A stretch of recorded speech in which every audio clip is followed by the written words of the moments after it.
उस बंदे की अगर हैसियत औकात है ना तो रख के दिखा दे पैर, कह रहे हैं ना पैर रख के फाड़ देंगे, ये कर देंगे। उसकी हैसियत हो तो हाथ लगा कर दिखा दे। बहुजन समाज ने अगर एक थप्पड़ मारना शुरू करा ना, एक एक थप्पड़, तो उसके खानदान का तो पता नहीं लगेगा। नंबर एक बात तो ये है। और दलित समाज को बार बार धमकियां देनी बंद करें लोग। मैं फिर कह रहा हूँ, दलित और बहुजन समाज जो है सिर्फ धमकियां देनी बंद करें। बाबा ये पुराना दलित समाज नहीं रहा जिसे अछूत बना के घुमा लिया, कि झाड़ू बांध के घुमा दिया, गले में हंडिया बांध के घुमा दिया। अगर अब की ऐसे करेंगे तो हमारे उत्तर प्रदेश में कहा जाए थूथड़ी बिगाड़ने वाली बात, कि थूथड़ी बिगाड़ देंगे हम लोग।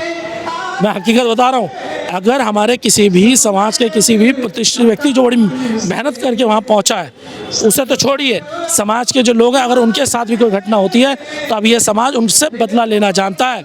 अब ये संवैधानिक रूप से सक्षम हो गया है, होने लगा। अब वो खुल के कहता है कि पहले तो हमें आपने शिक्षा, धन से और रोजगार से हमें कमजोर किया था, लेकिन अब हम इतने कमजोर नहीं रहे। अब हम अपनी आवाज़ उठाते भी, लड़ते भी, संघर्ष भी करते। लेकिन देश के सबसे बड़े पंच हैं सीजे साहब, ये उनको मानते नहीं है, जानते नहीं है, या अनुद्धाचारी है?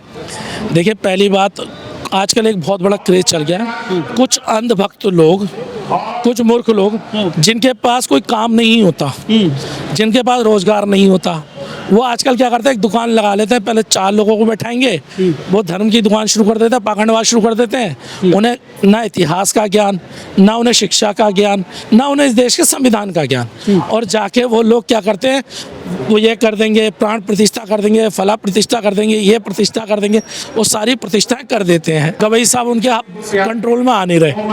गवई साहब अम्बेडकर राइट मिशन की तरह वो लड़ाई लड़ रहे हैं, अम्बेडकर राइट मिशन को समझ के। तो ऐसी स्थिति में उन्होंने जो बाबा साहब का संविधान है उसको लेकर वो लड़ाई लड़ रहे हैं। तो जब वो नहीं लड़ पाए तो वो दिखाना चाह रहे संघ वाले, वो नहीं आए तो कहीं ना कहीं उनके परिवार की जो महिला वो आ जाए। क्योंकि देखिए, आज मैं बार बार एक बात हम जानते हैं, आप भी जानते हैं, बड़े बड़े मंचों से भी बात होती है, तमाम मीडिया हाउसेस की तरफ से भी ये बात होती है कि आज बहुजन समाज अगर गुलाम है तो उसका मुख्य कारण हमारे समाज की अपनी बहन बेटियां हैं। माफ़ी चाहूँगा, सारी की नहीं कहता, लेकिन एक बहुत बड़ा तबका ऐसा है जो ब्राह्मणों के जाके पाखंड में डूबा हुआ है। अभी आप जगराता करा लीजिए, वो हज़ारों की तादाद में लोग खड़े हो जाएंगे। अभी कोई धार्मिक कर्मकांड करा लीजिए, हज़ारों की तादाद में महिलाएं खड़ी हो जाएंगी। लेकिन जब हम अपने समाज की, बाबा साहब से रिलेटेड कोई कार्यक्रम करेंगे, धर्म से रिलेटेड कोई काम करेंगे, बहुजन समाज से रिलेटेड कोई काम करेंगे, तो वहाँ महिलाएं नहीं दिखेंगी, वहाँ से पुरुष दिखेंगे। गिनी चुनी 8, 10, 15, 20 महिलाएं दिख जाएंगी पूरे कारण। अगर मान लो 1000 लोग वहाँ पहुँचे तो 50 के आसपास आपको वहाँ महिलाएं मुश्किल दिखाई देंगी। महिला को 100 साल लगे ना, वो आज तक इतने साल में एक दलित अपना अध्यक्ष नहीं बना पाए।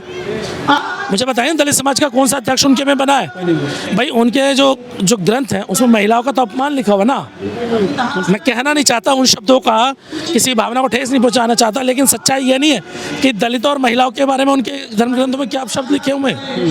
तो ऐसी स्थिति में आप समझिए, मैंने आपको सिंपल उदाहरण बताया, जब गवई साहब उनसे कंट्रोल नहीं हो रहे तो होता है ना कि किसी परिवार के सदस्य को लेकर उन्हें खड़ा कर दिया जाता है। क्या संघ ने दूरी बनाकर रखी है दलितों से, दलित महिलाओं से अभी तक 100 साल के अंदर?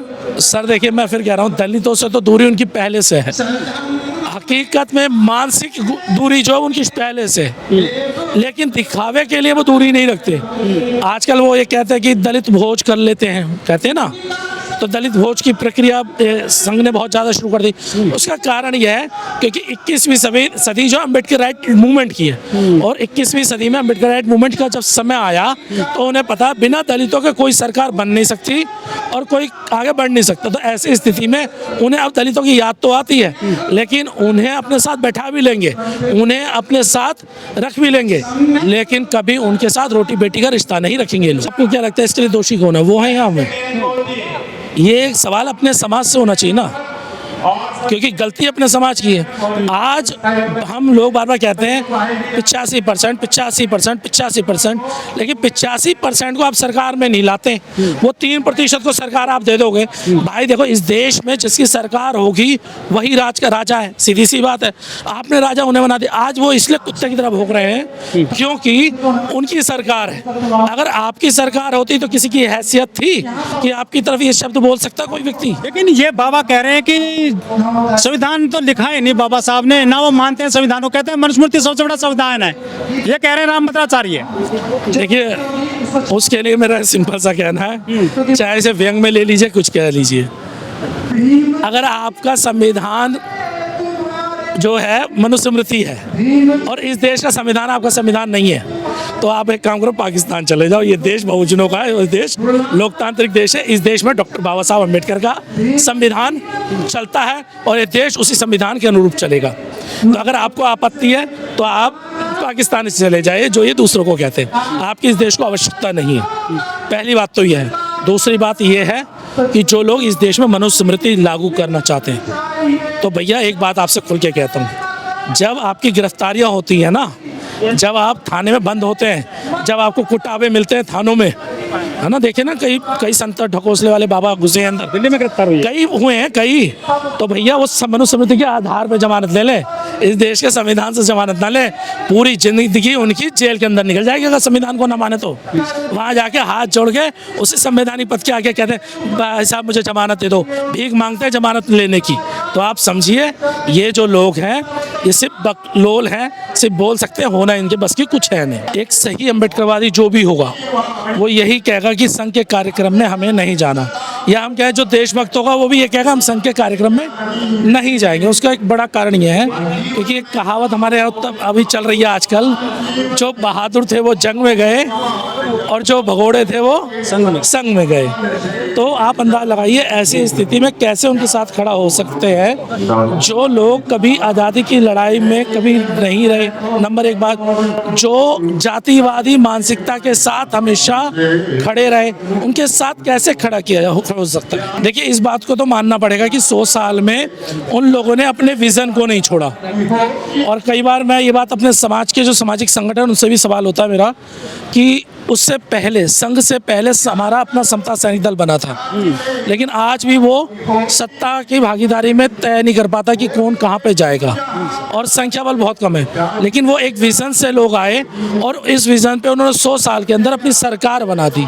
आज वो तय करते हैं इस देश में सरकार किसकी बनेगी और किसकी नहीं बनेगी। प्रधानमंत्री, राष्ट्रपति, चीफ मिनिस्टर सब उनके वहाँ चुन के आ रहे हैं। मैं वही बता रहा हूँ आपको। तो कहीं ना कहीं मुझे कई बार जब ये बात आती थी कि मैं दूसरों से ज़्यादा अपने अंदर या अपने समाज में जो कमियां अब इस समय है जिन्हें हमें दूर करना चाहिए, उस पर हमें चर्चा जरूर करनी चाहिए, मुझे ये लगता है। क्योंकि जब तक हम बार बार एक बात कहते थे कि हम देश के मूल निवासी हैं, मूल निवासी का एक शब्द आता था हमारा और हमें गर्व होता था कि हम मूल निवासी हैं, लेकिन ऐसे मूल निवासी अब हम बन चुके हैं जो राजा था वो आज मांग रहा हाथ फैला के, और जो बाहर से आया था वो आज सत्ता में बैठा है। नहीं, वो खुला अम्बेडकरवादी वाली बात है। जब वो एक साफ कह रही इस देश का जो हम संवैधानिक जो संविधान है हम उसके अनुरूप ही बात करते हैं, और हमें पता है जो लोग भगोड़े थे, जिन्होंने अंग्रेजों के सामने माफ़ी मांगी, जिन्होंने हाथ जोड़े, जिन्होंने उनसे पैसा लिया, तो उन लोगों के साथ कैसे खड़े हो सकते कोई भी देशभक्त व्यक्ति। सारी बात है, जो देशभक्त व्यक्ति वो कैसे खड़ा हो जाए। क्या हम नहीं जानते क्या संघ में एक जाति विशेष का प्रतिनिधित्व रहा है हमेशा। भाई हमेशा अगर आप देखो आज तक जितना भी संघ के राष्ट्रीय अध्यक्ष रहे वो कौन से वर्ण से आए, एक ही जाति वर्ग से आए ना, एक ही सवर्ण वर्ग से आए ना। दलितों को कभी मौका दिया? वो अछूतों के नाम से क्या कहते हैं, दलितों से कहेंगे कि हम समावेश करके सबको बुलाते हैं, रोटी इकट्ठा करते हैं, लेकिन क्या वो रोटियां खाई जाती हैं उनके घर की बनी हुई? कोई नहीं खाता। क्या उनके घर का आया हुआ पानी पीते हैं? नहीं पीते।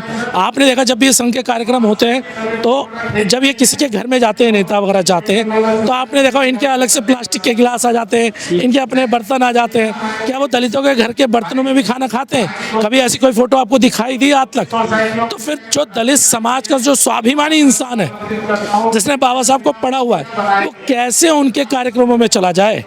सवाल तो ये भी बनता है ना।